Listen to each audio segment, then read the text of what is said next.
Welcome to Following Films, the show where we talk to the creators behind today's most compelling cinema. I'm your host, Chris Maynard, and today I'm honored to be joined by filmmaker Amir Kovacs, director of the beautifully animated new feature, Book of Joshua, Walls of Jericho. It's now available on major VOD platforms. Walls of Jericho is a powerful retelling of the biblical story from the Book of Joshua. It's a tale of faith, endurance, and divine triumph. Today, Amir Kovacs joins us to talk about adapting the epic for the screen, working with a global creative team, and the vision behind Walls of Jericho.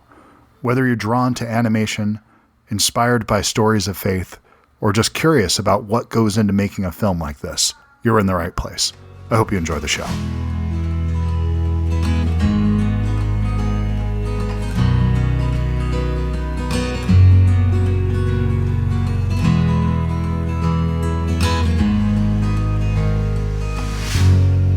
Hey, how are you today? Good. How are you? I'm good. Thank you so much for taking the time out of your afternoon to do this. I appreciate it. Of course, and thank you. I love the are those DVDs in the back?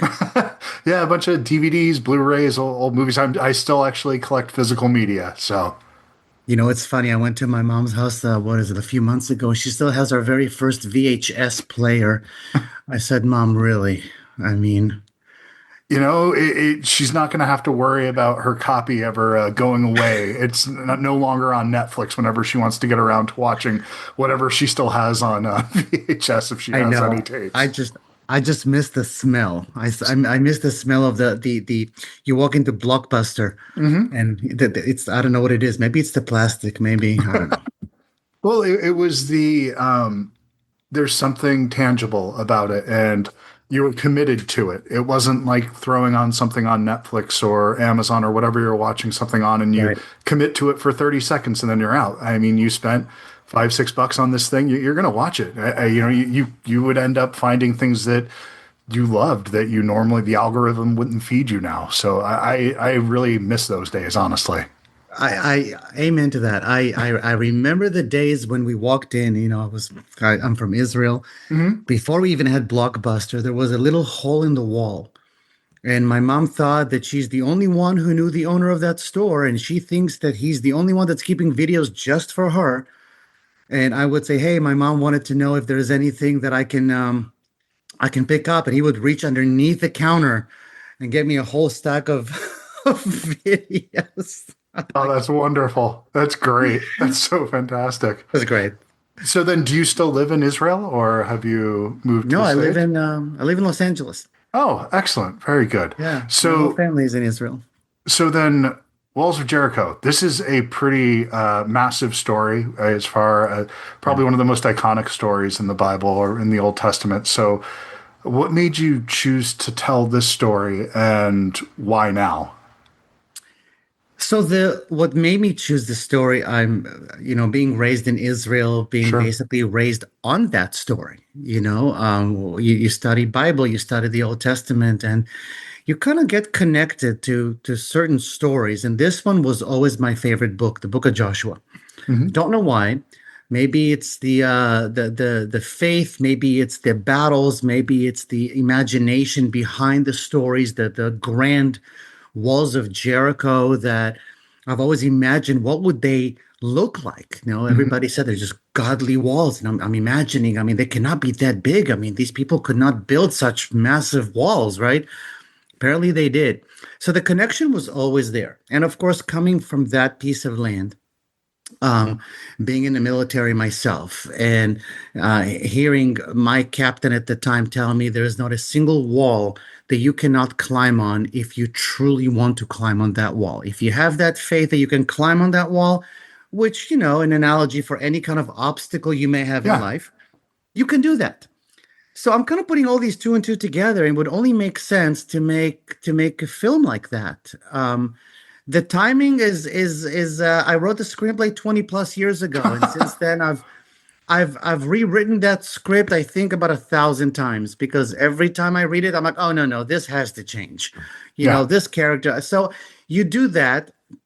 3 years ago I decided maybe it's time to make a movie.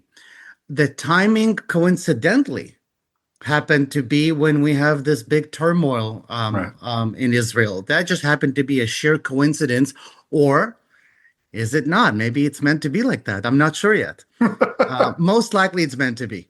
Most likely, these things Yeah, have a reason for coming and happening when they do, or not coming together when they do. So correct. yes. So then, why do this as an animated feature? I wanted to have a broader reach to the audience. I know that originally, when I wrote it as live action, Hmm. so as an example, when we look at the movie Passion of the Christ, Sure. right? Very, very graphic, very real, great production value, right? But when you look at that, it's not quite intended to some age groups. Sure. So I felt that it's a great story for adults, maybe with parental supervision, but it's not really intended for a broader age group. Where I felt that animation, which I stayed very loyal to the story, I felt that animation would reach out to a broader age group from an 8 year old all the way to as old as you are. If you value the story and you want to see the story come to life, I think animation is just a great way of doing it.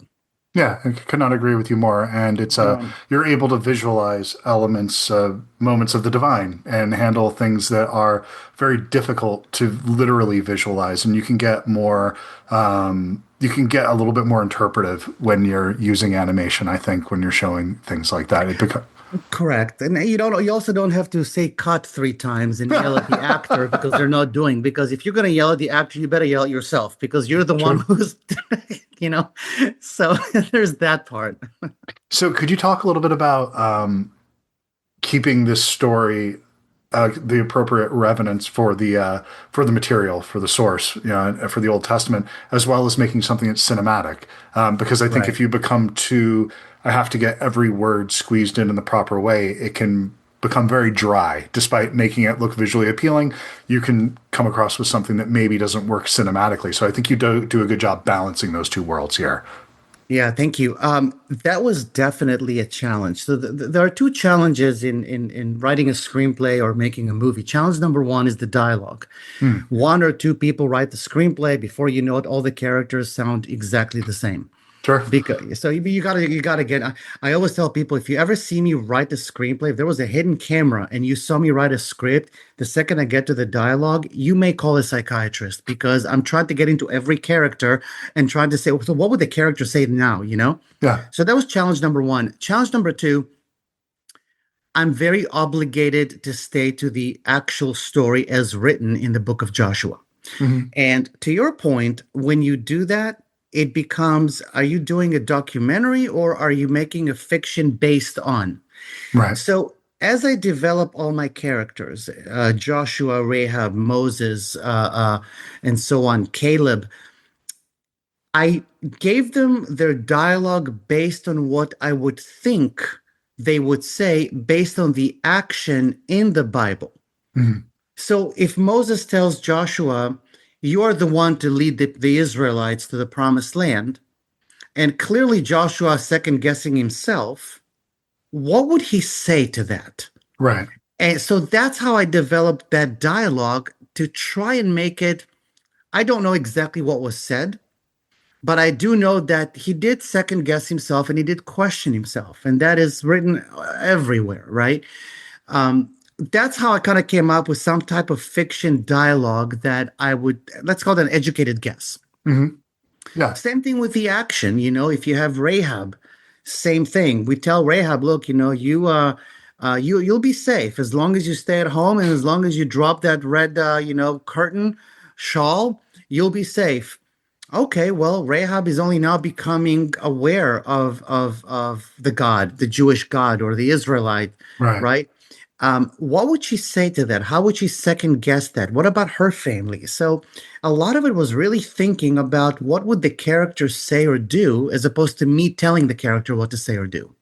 Well, and I'm glad you're mentioning Rahab because I think that's a character that's often overlooked in this particular story. It's Right. someone, and so I think for young girls, whatever your faith is, I think that this is a story that is important that they could connect to and see something in. Could you talk about deciding to focus on that and give a little bit, shine a light on that part of the story that's often not told? So, behind every great man, there's a great woman, right? Of And course. I think Rahab is a wonderful character. To your point, I mean, she's kind of being overlooked in many ways. Um, I felt when I studied the character and I studied her actions in the Bible and the fact that she's a Canaanite who did what she did in the Bible. She was looked upon as a prostitute, but then again, she helped the spies, which shows me a lot of courage. She was very smart, very intelligent. I think in today's world, she can easily be a president.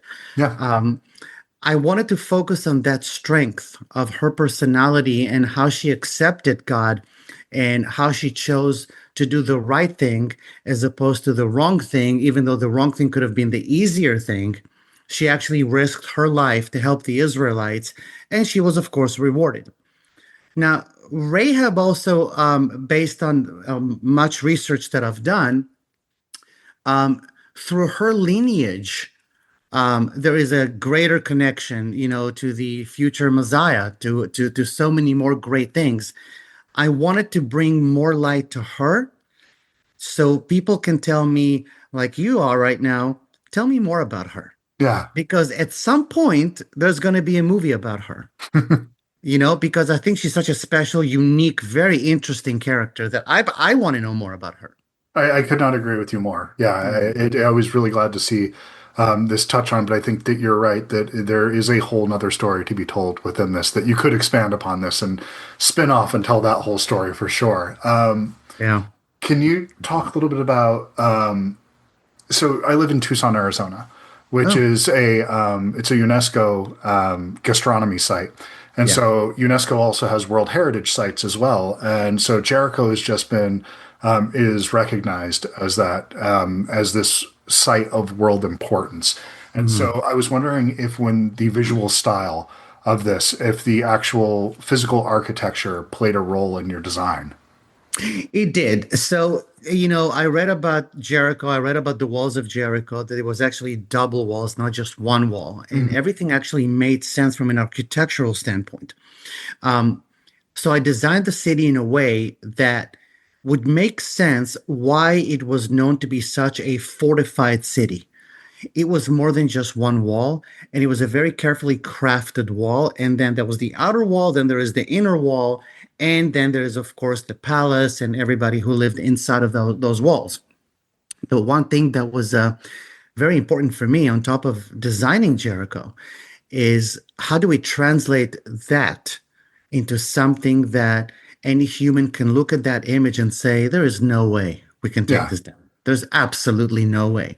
So it was really a game between let's design something that makes a lot of rational sense, and let's also design something that would make sense to the one that says, of course, there was something a lot greater power to take those walls down. So it played a huge role to get it very, very accurate. There's one thing about me in film. Every one of my characters, everything that I do has to have some form of a reason. Hmm. So I'll jump straight into our one of the villains, one of the priests. Why did he look the way he looked? Well, because he was malnourished. And with my history in medicine, it's like you drink blood and you're not being careful, you're going to have some form of disease and malnourishment, maybe even anemia, or only God knows. So I created him in a way that clearly sees him as a guy that is not very healthy, um, which makes him very scary, Yeah, you know? yeah. So, No, yeah. that's really interesting. So then you're going that deep into every character to have the visual representation of them have a reason for it, not just, okay, this is the villain, I need to make them scary. So this is the facial hair that I'm putting on. This is the Right. thing that I'm doing. So, okay, that makes a lot of sense. Everything from the brittle hair to the raccoon eyes Mm. to the skinny, scrawny guy, everything made sense. And let me tell you, when I think developing the characters took as long as writing the final script Hmm. because I had to think of each character so at least they make sense to me. And if they make sense to me, I know how they're going to act Right. or what they're going to say or even how they're going to deliver their lines. you So, know? how are you developing the characters outside of writing the screenplay? Is that something where you're writing kind of a little bio for each one of them? Yeah, Or, okay, and then yeah, using the Old Testament as the framework, but then you're having to do a lot of filling in on that to make those actions right. make sense. Okay. Right. A lot of filling in without jeopardizing the quality and the authenticity of the story. Mhm. So, if you look at the king of Jericho as an example, he wakes up one morning and he realizes that the Israelites are storming his land. Right. Nobody can stop them. Needless to say, he becomes paranoid. Well, there you go. I have a paranoid king. So Yeah. how would a paranoid king would speak? And that's how I matched the voice, and that's how we matched all the action and the dialogue and everything that comes out. You know, not to forget that he's still a king, so there's some form of narcissism there. Sure. So you develop a character, and once you develop that character, it's so much easier for the character to tell you, this is what I would normally say. And that's how I solve the problem of everybody sound exactly the same because myself and my writer, Tony Gauze, are the ones writing the dialogue. Hmm. That makes a lot of So, sense. Yeah. yeah. I was pleasantly surprised. A couple weeks ago, I picked up a copy of Lord of the Rings, The War of Rohirrim, the animated film. And, I thought, when I initially thought about this story, I thought there's the Helm's Deep element to this that you would see with the fortified area that's impenetrable. But really, it was this other story with the king and these other elements that really did kind of, I felt there was a lot of similarities here between what Tolkien was playing with and what is in Right. the Old Testament. Right. And so, It's was that something you thought about in the development of this, or something that you were kind of that visual language that was used in the Lord of the Rings?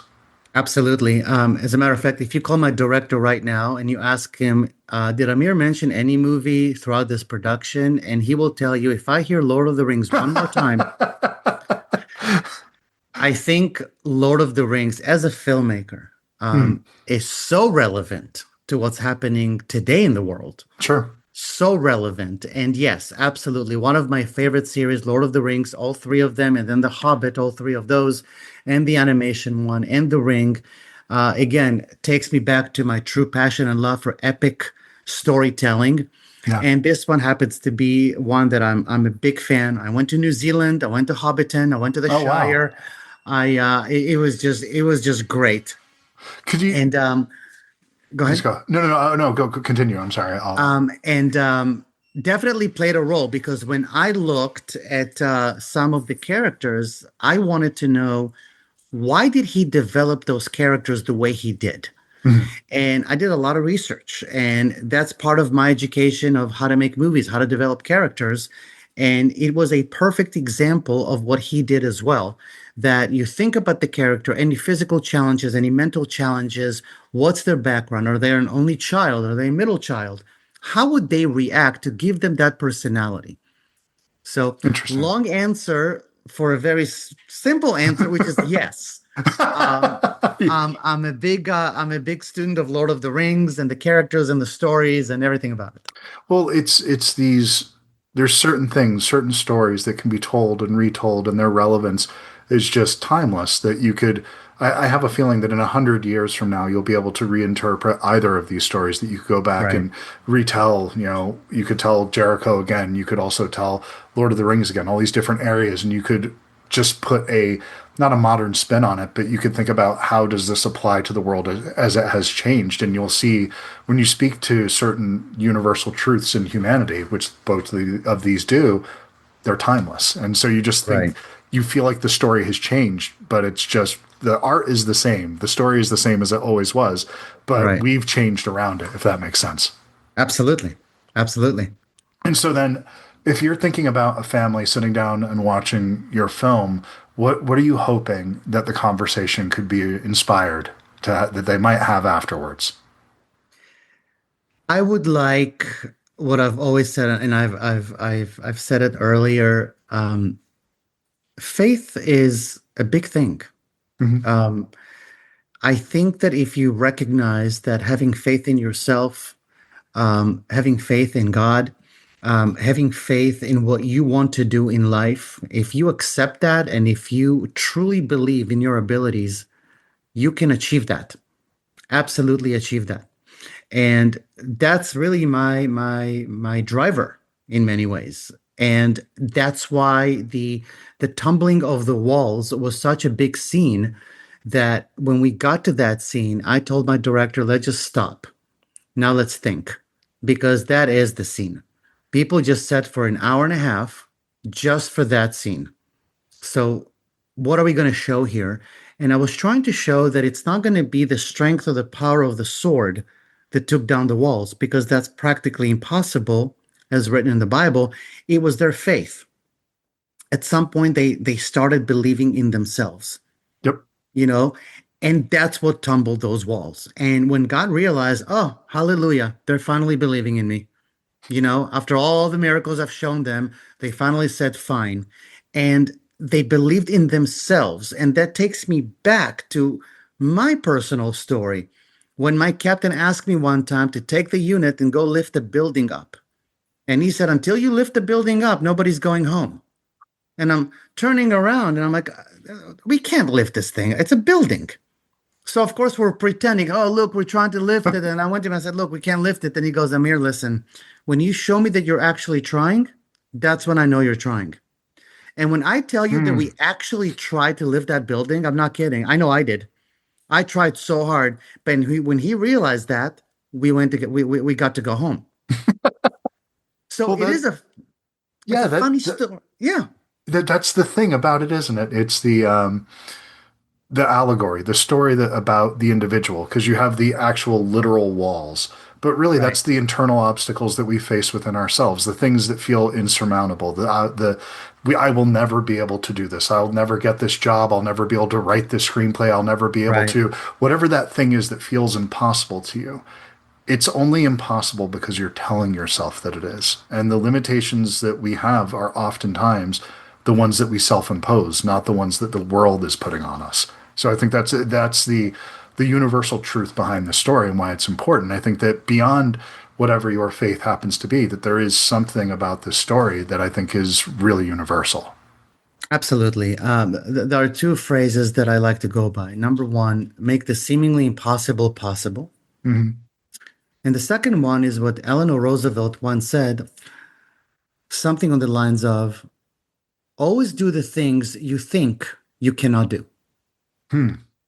And if you think about the two lines, the two phrases, it only makes sense. Confront your fears, confront those challenges, believe in yourself, and you'll be just fine. I tell people ask me, what do you do every day? And I tell them I fail every day, every single day. I wake up one morning and I'm going to fail again today, probably at some point, but I'm going to do it. Getting comfortable failing is one of the most important things you can do.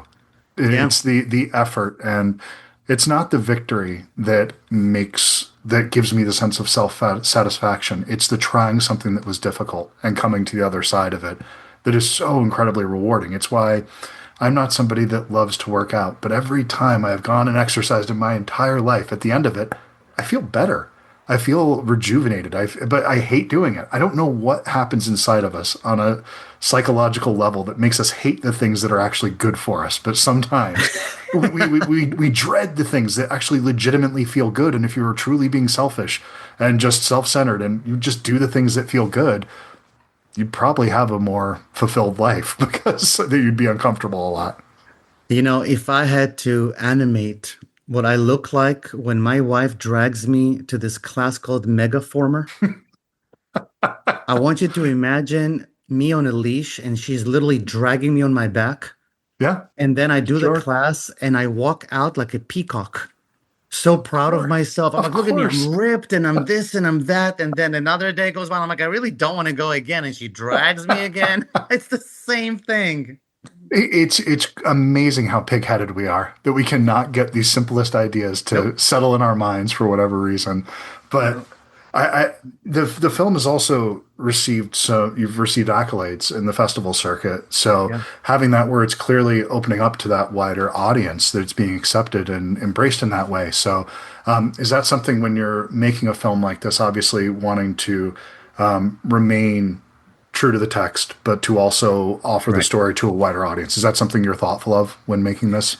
Definitely. The film festivals is really more to add legitimacy from a complete strange audience. Right. We finished the film. We did a premiere for friends and family. And I'm sitting in the theater, and as I'm looking at the film, I'm like, this is the worst film ever made. It is the longest film ever made, and I'm stuck in this theater and I'm sweating, and all my friends and family are here. They're gonna be Mhm. laughing at me, which is fine. At least I made a movie. The movie ended. There's Q&A. People had a standing ovation. They come out. They give me hugs. Oh my gosh, it's incredible. I'm still not sold because they're friends and They're friends family. and family. Yeah, sure. I'm like, oh, you guys, whatever. Thank you, but whatever, right? And then all of a sudden, I'm nominated in every category for festivals, and I'm winning Best Animated Film, and I'm number three in another very very big festival, and then still nominated Best Original Score, Best Animation, Best Director, Best Film, Most Inspirational Film, and then I'm getting these kids magazine reviewing the film and giving us fantastic reviews. And then I said, "Oh, so my friends were not full of it. Apparently, they were telling me the truth. Maybe it is a good film." So, yeah. Well, there's somebody who I was listening to talk about their film, and they said that when they were walking out, it was after the premiere, and every one of their friends kept coming up and saying, "Man, the sets looked amazing in this. The music was incredible in this."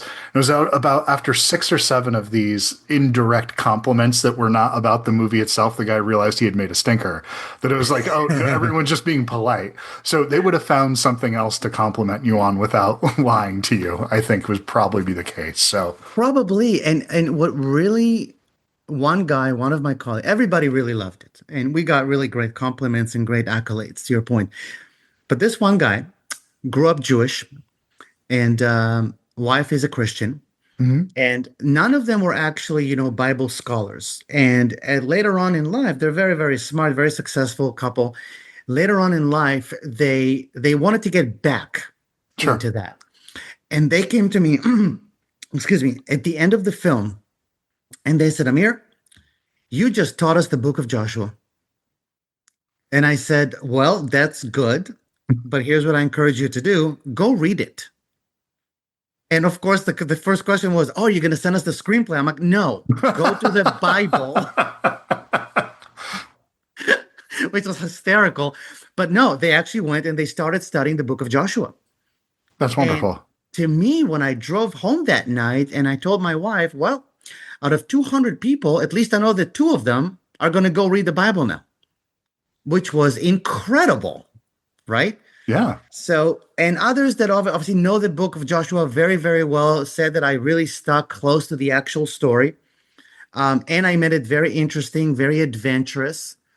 So, of course, besides the original music, and I'll mention her name, Daniela Kor, who's an incredible Which the composer. score is great in the film, by the way. Despite what I just said a few minutes ago, Yeah. the score here is fantastic. So, Oh, she knocked it out of the park. And the actors did a great job. The animators did a great job. I'm very happy. And of course, the result is exactly what I wanted it to be. that's So it's wonderful. it's exciting. Well, I'm not somebody, I was raised Christian, but it's something not somebody that's of faith. But I'm Mm. always interested in stories of faith. It's something that it's informed a lot of who I am. And Yeah, so I actually enjoy engaging with material like this. And there's always a part of me that thinks, okay, how much of this is the just retelling of this story and how much is this somebody telling a story that's personal to them?